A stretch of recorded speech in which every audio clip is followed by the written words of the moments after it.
December 25 మొన్న good governance day రోజు ప్రధాని మోడీ గారు మధ్యప్రదేశ్లోని ఖజురహోలో కేన్ బేత్వా ఈ నదుల అనుసంధానం interlinking of reverse project start చేశారనమాట.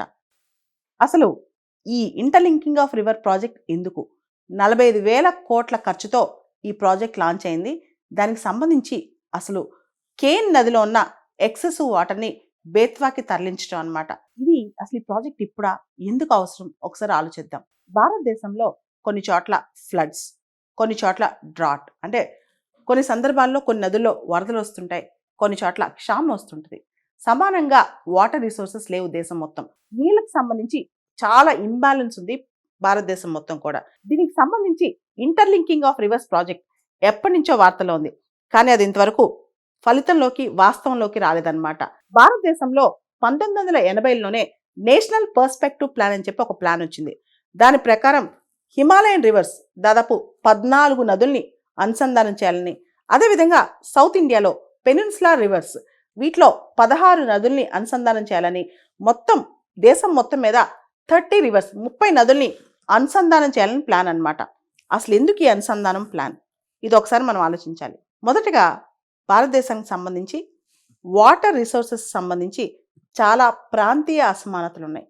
రెండోది ఫ్లడ్స్, డ్రాట్స్ వీటిని చాలా వరకు తగ్గించవచ్చు అనమాట ఇంటర్లింకింగ్ ఆఫ్ రివర్స్ చేస్తే. మూడో అంశం ఇరిగేషన్. ఏదైతే రైతులకి వ్యవసాయానికి అవసరం అవుతుందో దానికి కూడా కంటిన్యూస్గా వాటర్ సప్లై ఇవ్వచ్చు.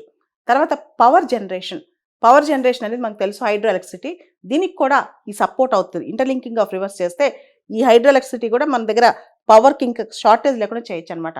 అన్నిటికన్నా అతి ముఖ్యమైన అంశం తాగునీరు. మనకు తెలుసు, water everywhere, not a drop to drink. మన చుట్టూ సముద్రాలు ఉన్నాయి, అన్నీ ఉప్పు నీళ్ళే అనమాట. కానీ ఇప్పుడు నదులతో నీళ్ళు అనేవి మనకు చాలా అవసరం డ్రింకింగ్ వాటర్కి. మీకు తెలుసు, భారతదేశంలో inter state river water disputes article 262 ప్రకారం చాలా ఉన్నాయి. నదులకు తెలియదు కదా ఎక్కడ మొదలవ్వాలో ఎక్కడ ఎండ్ అవ్వాలో, వాటికి స్టేట్ బౌండరీస్ తెలియవు, బార్డర్స్ తెలియవు. ఇది ఆంధ్రానా, తెలంగాణనా, కర్ణాటకనా, కేరళనా తెలియదు కదా. కాబట్టి నదులు ఎక్కడ పుడతాయి, ఎక్కడికి పారతాయి అనేది చాలా ఇంపార్టెంట్ క్వశ్చన్ అనమాట. ఏ రాష్ట్రానికి ఏ నది సొంతం? ఇంటర్ స్టేట్ రివర్స్ భారతదేశంలో చాలా వరకు, కాబట్టి దీని మధ్య కూడా పెద్ద పెద్ద గొడవలు అవుతున్నాయి అనమాట.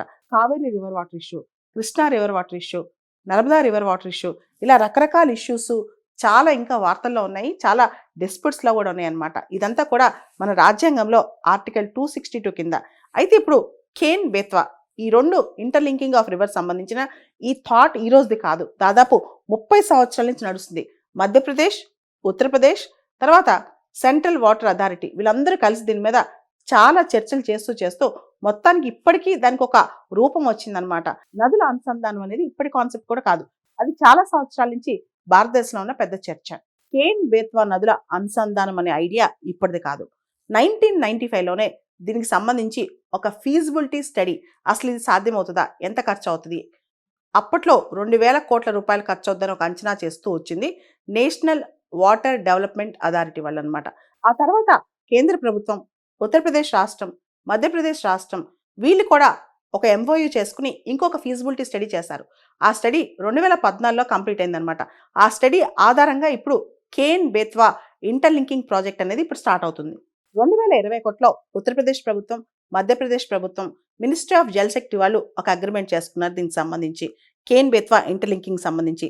దానికి సంబంధించి ఎన్విరాన్మెంటల్ మినిస్ట్రీ దగ్గర నుంచి ఎన్విరాన్మెంటల్ క్లియరెన్సెస్ 2023లో క్లియరెన్స్ వచ్చింది. దాన్ని బేస్ చేసుకుని ఇప్పుడు ఈ ప్రాజెక్ట్స్ లాంచ్ అయిపోయింది అనమాట. డిసెంబర్ 25వ తారీఖున ప్రధాని మోడీ గారు కేన్ నదిపై కడుతున్న దౌదాన్ డ్యామ్, ఈ డ్యామ్ కి ఆయన ఫౌండేషన్ స్టోన్ వేశారనమాట. కేన్ బేత్వా నదుల మధ్య 2 టన్నెల్స్ ఉంటాయి. ఒకటి 1.9 కిలోమీటర్స్ లాంగ్, రెండోది 1 కిలోమీటర్ లాంగ్ అనమాట. ఒక నది నుంచి ఇంకో నదికి వాటర్ ట్రాన్స్ఫర్ చేయడానికి ఈ టన్నెల్స్ ఉపయోగపడతాయి. కేన్ నది నుంచి బేత్వా నదికి సర్ప్లస్ వాటర్, అంటే కేన్ నదిలో ఏదైతే సర్ప్లస్ వాటర్ ఉన్నాయో అవి ట్రాన్స్ఫర్ చేయడానికి మొత్తం ఆ ఏరియా 221 కిలోమీటర్స్ కెనాల్ నెట్వర్క్ తయారు చేస్తున్నారు. కేన్ నది, బేత్వా నది ఈ రెండు కూడా మధ్యప్రదేశ్లో స్టార్ట్ అయ్యి వెళ్ళి యమునా నదిలో కలుస్తాయి. మొత్తం ఈ Ken Betwa interlinking project cost 45,000 కోట్లు.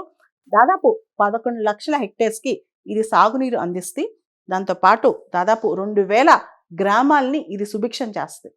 కేన్ బేత్వా ఇంటర్లింకింగ్ ప్రాజెక్ట్ అనేది మధ్యప్రదేశ్లో 10 జిల్లాల్ని, ముఖ్యంగా ఆ 10 జిల్లాల్లో ఉన్న 4.4 మిలియన్ పీపుల్ని వాళ్ళకి తాగునీరు కానీ, ఇరిగేషన్ కానీ ఇవన్నీ అందిస్తుంది.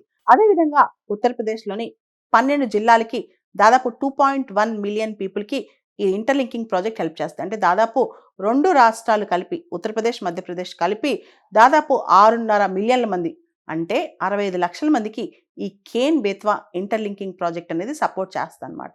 ఈ కేన్ బేత్వా ఇంటర్లింకింగ్ ప్రాజెక్ట్ వల్ల 103 megawatts of hydro power and 27 megawatts of solar power generation కి హెల్ప్ అవుతుంది అనమాట. ఇది ప్రధాని మోడీ గారి కథనం ప్రకారం వాటర్ స్కేర్సిటీ అనేది 21st సెంచరీలో నీటి ఎద్దడి అనేది అతిపెద్ద సవాల్ అని చెప్పి ప్రధాని మోడీ గారు పేర్కొన్నారు. ఇప్పుడు భారతదేశంలో కొన్ని ప్రాంతాలు, మనం సబ్ సహారన్ ఆఫ్రికా అంటుంటాం కదా, ఆఫ్రికాలో అలాంటి ప్రాంతాలు ఉన్నాయి. ముఖ్యంగా బుందేల్ఖండ్ లాంటి ప్రాంతాలు అనమాట. ఈ ప్రాంతాల్లో ఇలాంటి ఇంటర్లింకింగ్ ప్రాజెక్ట్ వల్ల ప్రజలు సుభిక్షంగా ఉంటారు. డిస్ట్రెస్ మైగ్రేషన్ అంటే ఈ ప్రాంతాల నుంచి ఆకలితో ఇతర ప్రాంతాలకు వెళ్ళి లేబర్గా పనిచేయాల్సిన అవసరం ఉండదు అనమాట. ఎందుకంటే మైగ్రెంట్ లేబర్ అవ్వాల్సిన అవసరం ఉండదు. ఇక్కడ కనుక వాళ్ళకి సుభిక్షంగా నీరు అందితే, పంటలు పండితే వాళ్ళు సమృద్ధిగా ఉంటారు. ఈ కేన్ బేత్వా ఇంటర్లింక్ ప్రాజెక్ట్ మీద అనేక విమర్శలు కూడా ఉన్నాయి. ముఖ్యంగా పర్యావరణానికి ఇది పెద్ద ప్రమాదం అంటున్నారు. దాదాపు 23 లక్షల చెట్లు దీనివల్ల నేలవాల్తాయంట. అంటే దాదాపు 23 లక్షల చెట్లను కొట్టేస్తారు. అంతేకాదు పన్నా టైగర్ రిజర్వ్ ఏదైతే ఉందో దానిలో ప్రధానమైన భాగం, కొంతమంది 10% అంటున్నారు, కొంతమంది 30-40% అంటున్నారు, ఈ ప్రాజెక్ట్ వల్ల మునిగిపోద్దంట. దీనివల్ల బయోడైవర్సిటీకి హాని అని కూడా అంటున్నారు అనమాట. ఏది ఏమైనప్పటికీ Ken Betwa interlinking of river project అనేది ఒక కొత్త నాంది అని చెప్పొచ్చు. ఎందుకంటే భారతదేశంలో ఇంటర్లింకింగ్ ఆఫ్ రివర్స్ అనేది ఎప్పటి నుంచో ఉన్న ప్రధానమైన చర్చ అంశం కాబట్టి ఇది ఒక ముందడుగని చెప్పొచ్చు.